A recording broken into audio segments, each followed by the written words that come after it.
నమస్తే ఫ్రెండ్స్, ఎలా ఉన్నారు అందరూ? ఈ రోజు మనం మరో పురాతన కట్టడాన్ని చూసుకోవడానికి అయితే వచ్చామన్నమాట. ఇది కాకతీయుల కాలంలో 18వ శతాబ్దంలో నిర్మించబడినటువంటి అద్భుతమైన కట్టడం. దీనిని అయితే 18వ శతాబ్దంలో లింగమ్మ దేశాయ్ గారు అయితే తన రాజ్యంలో ఉన్న ప్రజల సాగునీటి అలాగే తాగునీటి అవసరాల కోసం అయితే నిర్మించడం అయితే జరిగింది అనమాట.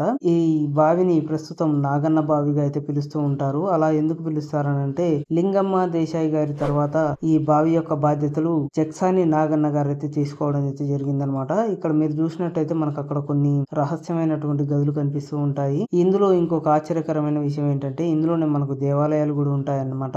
దాదాపుగా ఈ బావి వచ్చేసి 100 అడుగుల లోతు అయితే ఉంటుంది. చాలా డీప్ గా అయితే ఉంటుంది ఈ బావి అయితే. అలాగే ఈ బావికి అయితే నాగబంధనం కూడా ఉంటుంది అనమాట. అది నిరూపించేందుకైతే మనకి ఇక్కడ ఒక ఆధారం కూడా దొరికింది. నేనైతే అది కూడా మీకు చూపిస్తాను చూడండి ఫ్రెండ్స్. ఇక్కడ కనిపిస్తుంది వచ్చేసి పాముకు సంబంధించినటువంటి కుబుసం అనమాట. ఏంది మన నార్మల్ గా అయితే పాత కట్టడాలలో ఎక్కడైనా చల్లగా ఉంటుందని చెప్పేసి పాములు ఉంటాయని చెప్పేసి మీరు చెప్పొచ్చు. కాకపోతే ఇక్కడ ఏంటంటే మనం ఈ బావి దగ్గరికి రావడానికి ముందే మనకైతే ఒక మండపం కనిపిస్తూ ఉంటుంది అనమాట. ఆ మండపంలోనే నాగబంధనానికి సంబంధించినటువంటి ఒక గుర్తు అయితే మనకు కనిపిస్తూ ఉంటుంది. అయితే మీరు ఇక్కడికి వచ్చినప్పుడు అయితే కొంచెం జాగ్రత్తగా అయితే ఉండండి. ఇటు పక్కనే మనకైతే ఒక దేవాలయం కూడా కనిపిస్తుంది. ఏ దేవుడికి సంబంధించినటువంటి ఆలయం కరెక్ట్ గా అయితే నాకు ఐడియా లేదు. ఎందుకంటే గుప్త నిధుల వేటగాళ్ళు అయితే దాదాపుగా ఈ ఆలయాన్ని మొత్తం ధ్వంసం చేయడం అయితే జరిగిందనమాట. ఈ గలమకి ఇరువైపులా అయితే జయ విజయులు అలాగే పైన మనకు గజలక్ష్మి అమ్మవారు అయితే కనిపిస్తూ ఉన్నారు. నేనైతే మాక్సిమం శివాలయం అయి ఉంటుంది అనుకుంటున్నా. లోపలికి వెళ్లే ప్రయత్నం అయితే నేను చేయట్లేదు. ఎందుకంటే నా దగ్గర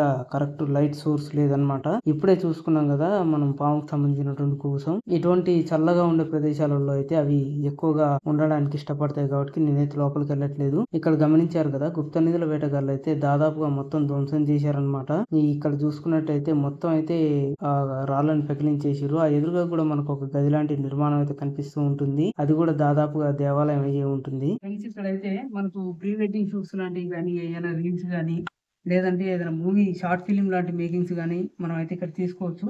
కానీ వచ్చిన వాళ్ళకి నా అడ్వైజ్ ఏంటంటే నీళ్ళలోకి మాత్రం అస్సలు దిగకండి. ఎందుకంటే 100 అడుగుల లోతులో అయితే ఉంటుంది. రీసెంట్ గా బ్రెయిన్ ఈటింగ్ అమీబా అని చెప్పేసి ఒక కొత్త దాన్ని అయితే కనుక్కున్నారు వైరస్ ని. ఇలాంటి నీళ్ళల్లో అయితే అవి ఉండే ఆస్కారాలు అయితే ఎక్కువగా ఉంటాయి. ఎందుకంటే దాదాపుగా 100 అడుగుల లోతైన బావి, అందులోటి 18వ శతాబ్దానికి చెందిన బావి అనమాట. అవి ఎలాంటి క్లీనింగ్ లాంటి సిస్టమ్స్ ఏమి ఉండవు కాబట్టి సో మీరు వచ్చిన వాళ్ళు దీంట్లోకి దిగడం కానీ అలాంటి పనులు అస్సలు చేయకండి. వచ్చినప్పుడు మాత్రం జాగ్రత్తగా ఉండండి. ఇక్కడ చూస్తున్నట్టయితే మొత్తం బాటిల్ అయితే పడేసారు అనమాట కొంతమంది.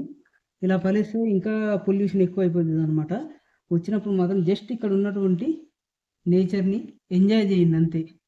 ఇక్కడ గమనించినట్టయితే మనకు పెద్ద మెట్లు అయితే వెడల్పుగా ఉన్న మెట్లు మనకు కనిపిస్తూ ఉంటాయి. దీన్ని బట్టి మనం ఒకటి అర్థం చేసుకోవచ్చు. గతంలో ఇక్కడ ఉన్నటువంటి దేవాలయాలలో ఎంతో వైభవంగా అయితే ఉత్సవాలు అవి జరిగి ఉంటాయి. అందువల్ల అయితే ఇక్కడ ఉన్న గ్రామ ప్రజలందరూ కూడా ఇక్కడికి వచ్చి ఆ సంబరాలని చేసుకునేందుకు వీలుగా ఇలాంటి పెద్దగా ఉన్న మెట్ల ద్వారాన్ని అయితే నిర్మించడం అయితే జరిగింది అనమాట. ప్రస్తుతం ఈ మెట్ల ద్వారాన్ని అయితే క్లోజ్ చేశారు. ఎందుకంటే పైన అంతా మనకు ప్లెయిన్ గా కనిపిస్తుంది. ఎవరైనా నేరుగా వచ్చి ఇందులో పడిపోకుండా దీన్ని అయితే క్లోజ్ చేయడం జరిగింది. పండగలు జరిగే సమయంలో ఈ మెట్ల మార్గం గుండే రాజ్య ప్రజలైతే ఈ మెట్ల బావిలోకి అయితే వచ్చేవాళ్ళు అనమాట. ఈ మెట్ల బావిలోకి వచ్చిన ప్రజలైతే ఇక్కడనే వాళ్ళు కాళ్ళు చేతులు కడుక్కొని అయితే అక్కడ పక్కనే ఉన్న దేవాలయంలోకి దర్శనానికి వెళ్ళేవాళ్ళు. నాకైతే కొంచెం లోపలికి వెళ్ళాలంటే భయంగానే ఉంది. ఎందుకనంటే ఇది కొంచెం లోతైన బావి అనమాట. ఎక్కడైనా కాలు జారిందంటే కథమే, లోపలికి వెళ్ళిపోతాం మనం డైరెక్ట్. నార్మల్గా అయితే ఈ నీళ్లు వర్షాలు పడే టైంలో అయితే చాలా హైట్కి వస్తాయన్నమాట. మీకైతే కొన్ని ఫొటోస్ కూడా నా దగ్గర ఉన్నాయి, పైన డిస్ప్లే చేస్తాను చూడండి. మీకోసం కొంచెం రిస్క్ చేసి అయితే ముందుకు వెళ్తున్నాను.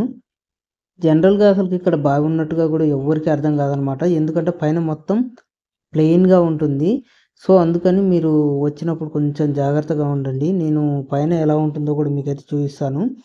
చూస్తున్నారు కదా బావి మొత్తం ఇలాగైతే ఉంటుందన్నమాట. ఇది లోపలికి 100 అడుగుల లోతు అయితే ఉంటుంది. నేనైతే ఇంకా ముందుకు వెళ్ళే రిస్క్ అయితే చేయట్లేదు. మీకు ఇక్కడి నుంచే చూపించే ప్రయత్నం అయితే నేను చేస్తున్నాను. ఫ్రెండ్స్ నాకు చిన్న రిక్వెస్ట్, వీడియోస్ని అయితే చాలామంది చూస్తున్నారు కానీ తక్కువ మంది అయితే లైక్ చేస్తున్నారు అనమాట. మీరు లైక్ చేస్తేనే మన వీడియోస్ మరో ఇద్దరికైతే పోస్ట్ అవ్వడం జరుగుతుంది. లైక్ చేయడం మాత్రం అస్సలు మర్చిపోవద్దు. నేను ఎక్స్ప్లెయిన్ చేసే విధానంలో ఏమైనా మిస్టేక్స్ ఉంటే నాకు కింద కామెంట్ సెక్షన్లో మెన్షన్ చేయండి. నేను తప్పకుండా వాటిని కరెక్ట్ చేసుకుంటాను. కొత్త వాళ్ళు ఎవరైనా చూస్తున్నట్టయితే ఛానల్ని సబ్స్క్రైబ్ చేయడం మాత్రం అస్సలు మర్చిపోవద్దు. ఈ వీడియోలో అయితే ఇంతే. నేను మళ్ళీ వచ్చే కొత్త వీడియోలో అయితే మీతో కలుస్తాను. అప్పటి వరకు ఇలాగే సపోర్ట్ చేస్తారని నమ్ముతూ ఈ వీడియో ఇంతటితో ముగిస్తున్నాను.